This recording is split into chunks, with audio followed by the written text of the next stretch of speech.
Have you ever worked your tail off for a promotion? I mean, truly poured your heart and soul into your job, only to see it handed to someone else on a silver platter? Yeah, me too. And let me tell you, it's a story that involves a lot of hard work, a little bit of office politics, and a whole lot of learning. So grab a coffee, get comfortable, because I'm about to spill the tea on the time my VP refused to promote me and gave the role to her friend instead. Let's rewind a bit. I had been with this company for about 3 years. I started in an entry-level position, and through sheer grit and a ton of late nights, I had climbed my way up to a senior specialist role. I loved my job, I was good at it, and my performance reviews were always glowing. My direct manager was my biggest cheerleader, constantly telling me I was destined for leadership. So, when a manager position opened up on our team, it felt like my moment had finally arrived. This wasn't just any promotion, it was the natural next step. I had been unofficially covering many of the role's responsibilities for months, mentoring junior team members and leading projects. Everyone, including me, thought I was a shoo-in. The hiring process was managed by our department's vice president. Let's call her Brenda. Brenda was one of those executives who was always polished, always smiling, but you could never quite tell what she was thinking. I prepped for my interview like my life depended on it. I put together a 306-090 day plan. I had a portfolio of my successful projects, and I had data to back up every single one of my achievements. My interview with Brenda felt great. She nodded along, seemed impressed with my preparation, and even said, "You've clearly put a lot of thought into this." I walked out of her office feeling confident, maybe even a little triumphant. My manager pulled me aside later that day and gave me a discreet thumbs up. The whispers around the office were all saying the same thing. The job was mine. A week went by, then 2. The silence was deafening. I tried to stay focused on my work, but the anxiety was gnawing at me. Finally, I got a meeting request from Brenda. My heart was pounding. This was it. I walked into her office, and she had that same polished smile, but her eyes looked different. She started with the classic "you're a valuable asset to the team" speech, and my stomach just dropped. I knew what was coming. She told me that while I was a strong candidate, they had decided to go with someone who had broader experience. She said they were hiring an external candidate who would bring a fresh perspective. I was stunned. I managed to ask for feedback, something specific I could work on. She gave me some vague, corporate-speak answer about developing strategic oversight that meant absolutely nothing. I walked out of her office in a daze, feeling completely blindsided and deflated. The next Monday, the new manager started. And who was it? A woman I'll call Charlotte. Brenda introduced her in our team meeting as an old colleague and dear friend. My blood ran cold. A friend, an old colleague. Suddenly, everything clicked into place. The vague feedback, the external hire, the fresh perspective, it was all a sham. Charlotte had a decent resume, but it was obvious she didn't have the specific, hands-on experience needed for this role. In her first few weeks, she was constantly asking me and other senior team members basic questions about our processes, systems we used daily. It became painfully clear that I was now training the person who had been hired for the job I was perfect for. The frustration was immense. It felt like a slap in the face. All my hard work, my loyalty, my results, they didn't matter. What mattered was who you knew. It was classic favoritism. I won't lie, I was angry.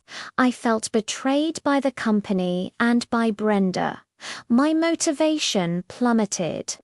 Why should I go the extra mile when it clearly wasn't appreciated? I spent a few weeks just going through the motions, doing the bare minimum.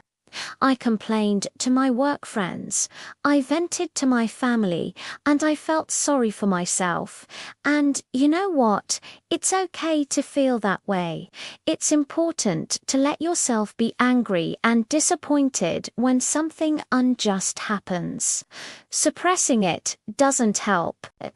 But after a while, I realized that wallowing wasn't going to change anything. It was only hurting me and my own career. Charlotte was the manager and Brenda was the VP. That was the reality. So I had a choice to make. I could either stay bitter and let my career stagnate, or I could use this as a catalyst for change. I chose the latter. This whole experience was a massive, blinking neon sign that this was not the right environment for my growth. The leadership didn't value merit, they valued personal connections. Staying there would mean constantly fighting an uphill battle against a system that was rigged against me. So I made a plan. First, I had to maintain my professionalism at work.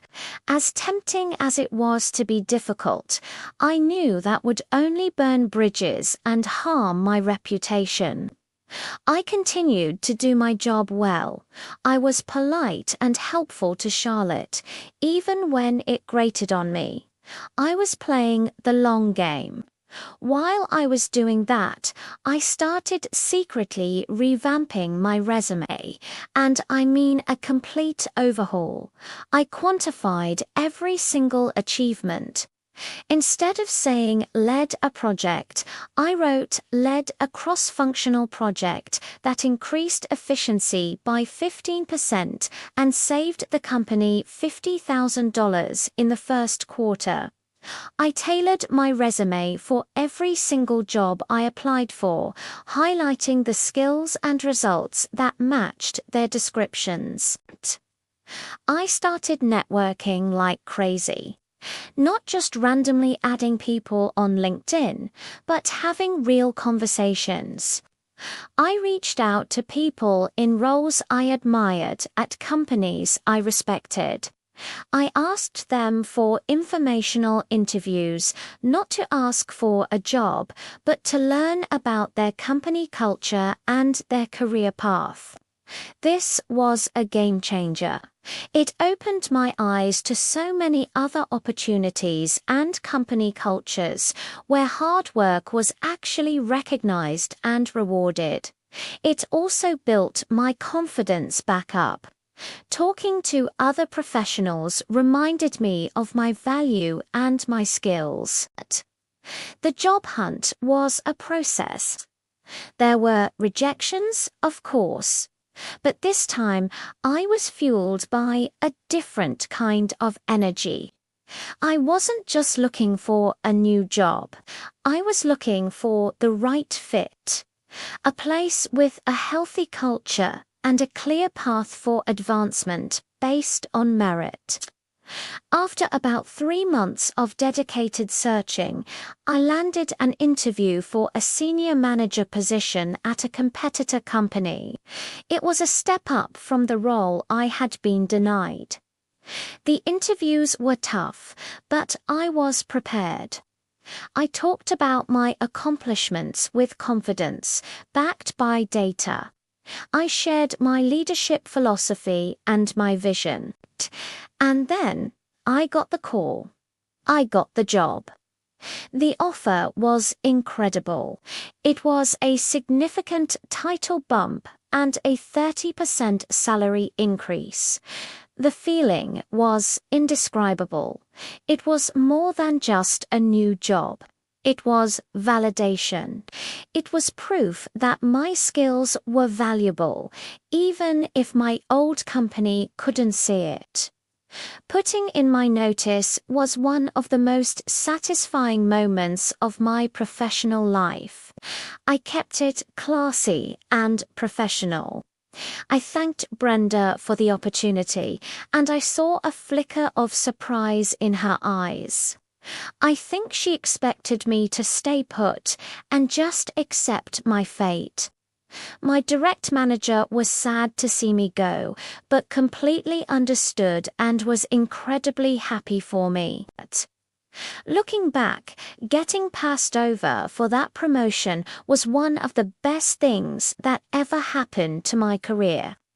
It was a painful, frustrating experience, but it forced me to take a hard look at my situation and take control of my own destiny. It taught me that sometimes the universe closes a door because it's not the right door for you. There's a much bigger, better one waiting for you, but you have to have the courage to go find it. It also taught me the harsh reality of office politics and the importance of recognizing when a work environment is no longer serving you. Your loyalty should be to your own growth and career, not to a company that doesn't value you. So, if you're in a similar situation right now, if you've been overlooked or treated unfairly, let yourself feel the frustration, but don't let it consume you. Use it as fuel. Update your resume, start networking, and explore your options. See it not as a rejection, but as a redirection. Your talent and hard work are valuable, and there is a company out there that will recognize and reward you for it. Don't let one person's poor decision or favoritism define your worth. You are in the driver's seat of your own career. Sometimes a setback is just the setup you need for a major comeback. Thanks for listening to my story. I hope it gives you a bit of encouragement if you're going through something similar.